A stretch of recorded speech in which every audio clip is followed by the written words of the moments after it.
तो स्टूडेंट आज से हम रिवीजन शुरू कर रहे हैं। पिछले कुछ दिन से मैं आपकी क्लास नहीं ले पाया, पता नहीं नेट की प्रॉब्लम थी, जूम वर्क नहीं कर रहा था, तो मैं दोबारा रिकॉर्डेड क्लास आप भेज रहा हूँ। अभी आपका 2-4 महीने में जो बचे हुए हैं 4 महीने, इसको अच्छी तरह रिवीजन करना। मैं क्लास की वीडियो भेजूँगा, देन व्हाट्सएप में आपको डाउट पूछूंगा ग्रुप में, ठीक है। जिसको जो डाउट हो क्लियर करें। तो चैप्टर को स्टार्टिंग से करते हैं। सबसे पहले हम बैलेंस शीट की बात करेंगे, जो आपकी फाइनेंशियल स्टेटमेंट वाली बुक है, रेशियो एनालिसिस वाली। उसमें सबसे पहला चैप्टर आपका बैलेंस शीट का। तो ये फॉर्मेट आपको अच्छी तरह आना चाहिए कि इस फॉर्मेट के बेस पे क्वेश्चन आता है।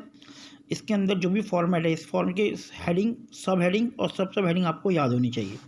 इसमें कभी इसकी एक्सप्लेनेशन नहीं आएगा, केवल हेडिंग और सब हेडिंग के ऊपर क्वेश्चन पूछे जाते हैं कि पर्टिकुलर पॉइंट, पर्टिकुलर अकाउंट किस हेडिंग के अंदर आता है और किस सब हेडिंग के अंदर आता है। तो हम इसे स्टार्ट करते हैं। देखो, सबसे पहले मेन हेडिंग होती है, वो होती है, एक पोर्शन होता है इक्विटी एंड लायबिलिटी और दूसरा पोर्शन होता है एसेट्स। तो सबसे मेन हेडिंग आपकी ये बनती है, इक्विटी एंड लायबिलिटी और एसेट्स। इक्विटी एंड लायबिलिटी को फिर सब हेडिंग में डिवाइड किया गया है, share holder fund, share application money, pending allotment, non current liability और करंट लायबिलिटी। तो हम ये बात करें कि पहली हेडिंग की इक्विटी एंड लायबिलिटी की 4 सब हेडिंग होती है, share holder fund, application money, pending allotment, non current liability और करंट लायबिलिटी। ऐसी एसेट्स की 2 सब हेडिंग है आपकी, नॉन करंट एसेट्स और करंट एसेट्स। अब इनके अंदर भी इनकी सब हेडिंग आती है। जैसे अगर हम बात करें कि आपको शेयर होल्डर फंड गिवन है, तो शेयर होल्डर फंड में शेयर कैपिटल है, इसकी सब हेडिंग होगी। रिजर्व एंड सरप्लस के अंदर सब हेडिंग आएगी और money receive against share holder, इसकी कोई सब हेडिंग नहीं है, ये आपको पूछा भी नहीं जाएगा फिलहाल कोर्स में, 12th लेवल के कोर्स में नहीं है। Then share application money pending, इसकी कोई सब हेडिंग नहीं होती। नॉन करंट लायबिलिटी में भी लॉन्ग टर्म बोरिंग की सब हेडिंग होगी। डेफर्ड टैक्स ये आपके कोर्स में नहीं है। अदर करंट लायबिलिटी के अंदर कुछ ज़्यादा कुछ नहीं आएगा और लॉन्ग टर्म प्रोविजन की कुछ सब हेडिंग होगी। ऐसी करंट लायबिलिटी में भी शॉर्ट टर्म प्रोविजन बोरिंग की आपकी सब हेडिंग होगी। ट्रेड पेबल के अंदर क्रेडिटर और बिल्स पेबल आता है। अदर करंट लायबिलिटी में भी आएगी आपका कुछ पॉइंट और शॉर्ट। तो बेसिकली हम बात करें तो दो जो मैंने मार्क की, इनकी सब हेडिंग आपको याद होनी चाहिए। तो करके हम इसको डिस्कस करेंगे कि कैसे कौन कौन सी इसकी सब हेडिंग होती है। फॉर्मेट आपकी बुक में भी है, आपको बस रिवाइज करना है। तो अब हम सबसे पहले बात करते हैं जो आपकी मेन हेडिंग आता है इक्विटी एंड लायबिलिटी के अंदर, शेयर होल्डर फंड। ये बहुत इंपॉर्टेंट है। ये आप जब शेयर कैपिटल करोगे और कैश फ्लो आप करोगे, उसके अंदर भी काफ़ी होता है। बेसिकली शेयर कैपिटल के अंदर बहुत इंपॉर्टेंट है, उसके पास का क्वेश्चन आता है। तो शेयर होल्डर फंड की पहली हेडिंग आती है शेयर कैपिटल। और शेयर कैपिटल का जो अमाउंट है, ये जहाँ पे जो अमाउंट आने वाला है, ये हम कैसे कैलकुलेट करते हैं। देखिए, ये नोट टू अकाउंट होता है, इसके अंदर शेयर कैपिटल आ गया। सबसे पहले आता है ऑथराइज कैपिटल, जो कंपनी के total number of share capitals होती हैं उसमें।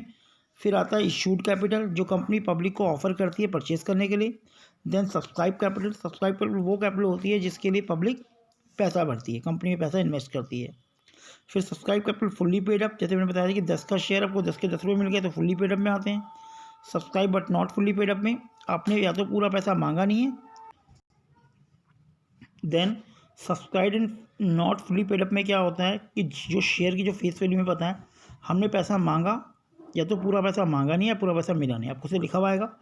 और कॉर्नर का मतलब शेयरहोल्डर से पैसा मांगा, उन्होंने पैसा नहीं दिया। और उसमें एक चीज़ और होती है शेयर फोरफिट, जो कि हम शेयर में पढ़ चुके हैं। शेयर फोरफिट अगर दे रखा है तो इसी में आके ऐड होता है। फिर जो फिगर यहाँ पर आती है नेट फिगर, वो फिगर हम यहाँ पे शो करते हैं, जो हम शेयर कैपिटल में और डिटेल में पढ़ेंगे। फिलहाल आपकी हेडिंग सब हेडिंग याद होनी चाहिए, ठीक है।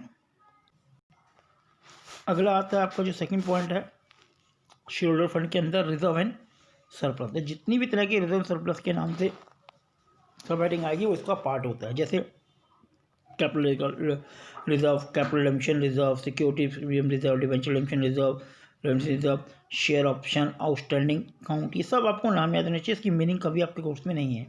फिर सरप्लस, जो प्रॉफिट एंड लॉस का बैलेंस होता है, अगर वो पॉजिटिव है यहाँ पे आएगा, नेगेटिव माइनस हो क्या आता है। Surplus balance of statement profit and loss. तो ये सब हेडिंग है जिसका पूछा जाता है। आपको पूछा जाएगा कैपिटल रिजर्व क्या आता है, तो capital reserve under the head of reserve surplus आता है। इसकी main heading share holder fund है, ठीक है, शेयर कैपिटल है, सॉरी। अब आगे देखते हैं अगला पॉइंट, नेक्स्ट। अब जो अगली मेन हेडिंग होती है आपकी, होती है नॉन करंट लायबिलिटी।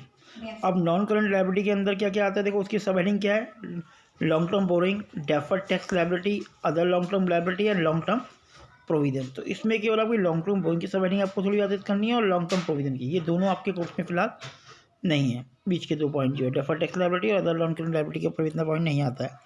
फिर अगले पॉइंट पर अगर हम आएँ तो लॉन्ग टर्म बोरिंग की अगर हम बात करें तो इसमें वो बोरिंग आती है लॉन्ग टर्म के लिए आपने ली होती है। तो इससे मेन पॉइंट आता है debenture, bond, term loan, public deposit और अदर लॉन्ग एंड एडवांस। तो ये सब हेडिंग आपको इसके अंदर याद होनी चाहिए।